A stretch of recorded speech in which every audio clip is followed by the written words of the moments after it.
వేలు లక్షల రూపాయల వేతనం పొందుతున్నారు అనే వార్తలు చూసి ఆ కుర్రాడు అలా ఎప్పుడు సాధించాలా అని కలలు కనేవాడు. కలలు మాత్రమే కాదు, వాటిని సాధించుకోవడానికి లక్ష్యం పెట్టుకున్నాడు. లక్ష్యాన్ని చేరుకునేందుకు పట్టువదలని విక్రమార్కుడిలా కృషి చేశాడు. ఐఐటి లక్ష్యాన్ని మించి వార్షిక వేతనం 80 లక్షలు అందుకున్న కుర్రాడే నల్గొండకు చెందిన శ్రీరామ్ భార్గవ్.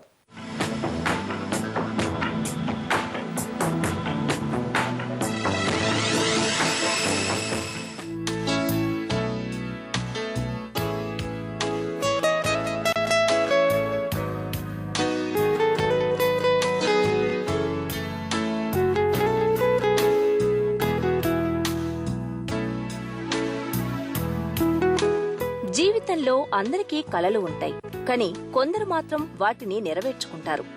అందరి యువకుల్లాగానే శ్రీరామ్ భార్గవ్ కల కన్నాడు. జీవితంలో ఉన్నత శిఖరాలకు ఎదగాలని, బాగా డబ్బు సంపాదించే ఉద్యోగం చేయాలని. అయితే అందరిలాగా కలలు కంటూ ఊరుకోలేదు. లక్ష్యాన్ని స్పష్టంగా ఎంచుకున్నాడు. లక్ష్యం సాధించేదాకా నిద్రపోలేదు. ఫలితంగా నేడు శ్రీరామ్ భార్గవ్ అందుకుంటున్న జీతం అక్షరాల 80 లక్షలు.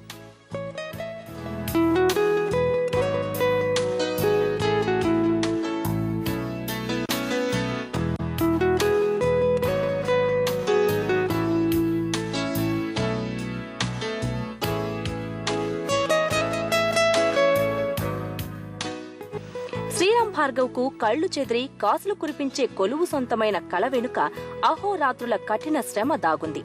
అనుకున్న లక్ష్యం సాధించడానికి ప్రణాళిక ప్రకారం కృషి చేశాడు. మధ్యలో వచ్చిన ఆటంకాలను ఎదుర్కొన్నాడు. ప్రతి దశలోనూ ఆత్మవిశ్వాసంతో దూసుకుపోయాడు. ఒక పద్ధతి ప్రకారం కష్టపడితే ఎవరైనా విజయం సాధించవచ్చని నిరూపించాడు. నేను జనరల్గా అప్పుడప్పుడు పేపర్లో చూస్తూ ఉంటాను, ఐఐటి అతనికి ఇంత ఆఫర్ వచ్చింది ఫేస్బుక్ నుంచి, ఎన్ఐటి అతనికి ఇలా ఆఫర్ వచ్చింది, 50 lakhs 40 lakhs ఆఫర్ వచ్చింది. సో నేను అప్పుడు చూసి అనుకునేవాడిని, ఇంత ఆఫర్ ఎలా వచ్చేది, అంటే దీనికోసం వాళ్ళు ఏం చేశారు అని అనుకునేవాడిని. సో తర్వాత సీనియర్స్ దగ్గర నుంచి, ప్రొఫెసర్ దగ్గర నుంచి, వాళ్ళ దగ్గర నుంచి గైడెన్స్ తీసుకొని దానికోసం బాగా హార్డ్ వర్క్ చేశాను. నాకు చిన్నప్పటి నుంచి ఒక మంచి కంప్యూటర్ సైన్స్ ఇంజనీర్ అవ్వాలి, సాఫ్ట్వేర్ ఇంజనీర్ అవ్వాలని ఉంది. పర్సూ చేస్తున్నాను. ఇప్పుడు సక్సెస్ అవ్వాలంటే ఫస్ట్ వాళ్ళు గోల్ అనేది ఉండాలి. గోల్ లేకుండా సక్సెస్ అవ్వలేరు. సో గోల్ ఫస్ట్ డిసైడ్ అవ్వాలి. ఎప్పటికైనా అప్పుడు ఇంజనీరింగ్ కానీ అన్నీ చేసే ముందే గోల్ డిసైడ్ అయిన తర్వాత గోల్ కోసం ఎన్ని అడ్డంకులు వచ్చినా కూడా దానికోసం డెడికేషన్ పెట్టి దానికోసం ఫుల్ హార్డ్ వర్క్ చేస్తే ఆ గోల్ రీచ్ అవ్వగలుగుతారు. వాళ్ళ డ్రీమ్ని పర్సూ చేసినట్టు ఉంటుంది. వాళ్ళకి హ్యాపీనెస్ ఫైనల్గా వస్తుంది. నల్గొండ క్రాంతినగర్ కాలనీకి చెందిన శ్రీరామ్ భార్గవ్ది మధ్యతరగతి కుటుంబం. తండ్రి విజయ్ కుమార్ సాధారణ ఉద్యోగి, తల్లి అరుణ గృహిణి. చిన్నప్పటి నుంచి చదువు పట్ల ఆసక్తి ఉన్న శ్రీరామ్ భార్గవ్ ఐఐటి సీటే లక్ష్యంగా చదివాడు. 2009లో ఐఐటిలో 55వ ర్యాంకు సాధించి ముంబై ఐఐటిలో చేరాడు. ఐఐటి ముంబైలో కంప్యూటర్ సైన్స్ బీటెక్లో చేరి విశేష ప్రతిభ కనబర్చాడు.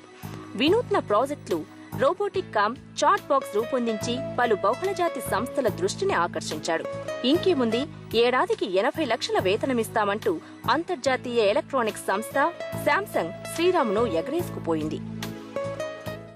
మా బాబు శ్రీరామ్ భార్గవ్ ఐఐటి ముంబై ప్లేస్మెంట్స్లో ఇప్పటివరకు రానంత హైయెస్ట్ ప్యాకేజ్తో నిలిచి ప్రప్రథముడుగా నిలిచి శాంసంగ్ కంపెనీలో అమెరికా, కొరియా దేశాల్లో పోస్టింగ్ వచ్చినందుకు చాలా సంతోషంగా ఉంది. మాటల్లో చెప్పలేనంత ఆనందంగా ఉంది. తను కష్టపడి చిన్నప్పటి నుంచి కూడా కష్టపడే మనస్తత్వం. అయితే తను కష్టపడి తనకు ఒక యాంబిషన్ ఉంది, అది కంపల్సరీ ఐఐటి రావాలనే యాంబిషన్ తోటి ఐఐటి సాధించాడు. నెక్స్ట్ ఐఐటి వచ్చాక అంతకు డబల్ కృషి పట్టుదలతోటి ఈ రోజున తను అనుకున్న గోల్ రీచ్ అయ్యాడు. అంటే మొదటి నుంచి టాలెంటెడ్ కాబట్టి కంపల్సరీగా మంచి జాబ్ వస్తుందని అనుకున్నాము. మరి హైయెస్ట్ ప్యాకేజ్ వస్తుందని మాత్రం ఊహించలేదు. చాలా సంతోషంగా ఉంది. అప్పుడు 55 ర్యాంక్ వచ్చినప్పుడు చాలా సంతోషం అనిపించింది. ఇప్పుడు అంతకంటే ఎక్కువ సంతోషం అనిపించింది. ఒక లక్ష్యం రీచ్ అయిన తర్వాత ఇంకొక లక్ష్యం పెట్టుకుని దానికోసం ఎప్పుడు కృషి చేస్తుంటాడు. ఇంటర్వ్యూలో ప్రతిభ, వైవిధ్యమైన ప్రాజెక్టుల ఫలితంగా ఎంపికల్లో మొదటి స్థానం సాధించాడు శ్రీరామ్ భార్గవ్. అత్యధిక నెలసరి జీతం పొందే అరుదైన అవకాశం దక్కించుకున్నాడు. ఒక లక్ష్యాన్ని పెట్టుకుని మనస్ఫూర్తిగా చదివితే ఎవరైనా రాణించొచ్చని నేటి యువతకు స్ఫూర్తిగా నిలుస్తున్నాడు. ఇప్పుడు మరో విరామం.